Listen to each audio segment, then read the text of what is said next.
Hola les amis, je suis de retour, donc on est rentré de chez le pédiatre.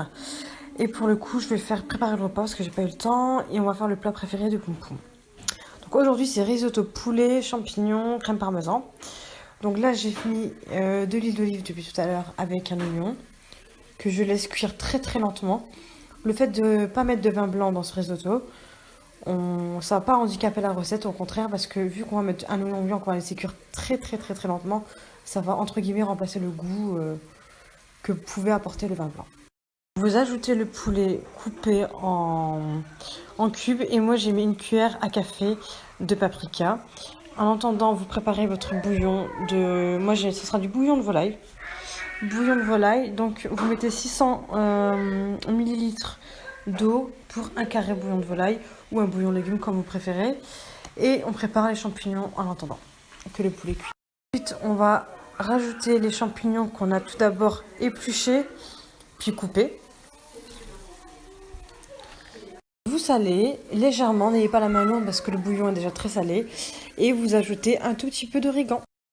Vous mélangez le temps que les champignons prennent un peu. Et par la suite, on va ajouter le riz. On ajoute 200 g de riz spécial risotto. Une fois que le riz est bien mélangé et devenu un peu translucide, on ajoute un tout petit peu de bouillon. Voilà, vous ajoutez du bouillon. À la louche, c'est mieux une louche. Moi, je le fais comme ça, parce que maintenant j'ai l'habitude. Mais vous le faites à la louche si jamais vous n'avez pas l'habitude.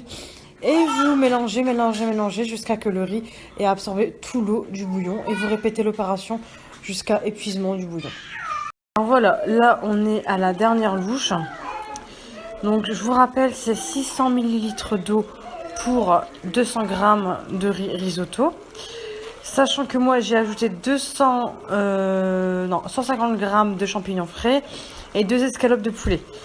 Donc selon la quantité que vous rajoutez de poulet et de champignons en fin de cuisson, n'hésitez pas à rajouter un peu plus de bouillon si vous voyez que ça manque un peu de cuisson. Parce que forcément, comme là dans cette recette-ci, je mets le poulet et les champignons avant le riz, avant la fin de cuisson de riz, ce qui fait que aussi les champignons et le poulet vont absorber aussi le bouillon. Moi personnellement, c'est ce que je préfère. Vous pouvez faire la même recette, mais en étapes différentes. Donc vous pouvez très bien faire avec la même recette, mais avec une préparation traditionnelle, c'est-à-dire mettre le poulet à cuire à la fin. Mais moi, j'aime pas ça du tout, je préfère vous le dire. Moi, je vous conseille vraiment cette recette-ci. Donc, c'est-à-dire, dans un premier temps, mettre le riz à cuire, mettre les deux tiers de bouillon à cuire, à évaporer.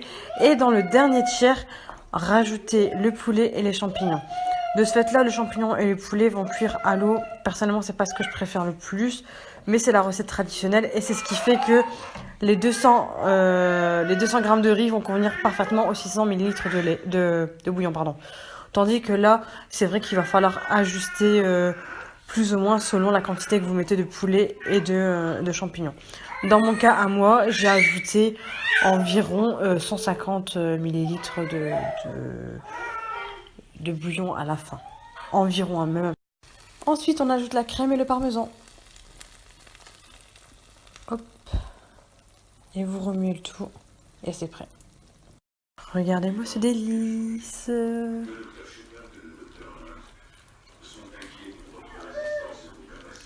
J'ai faim.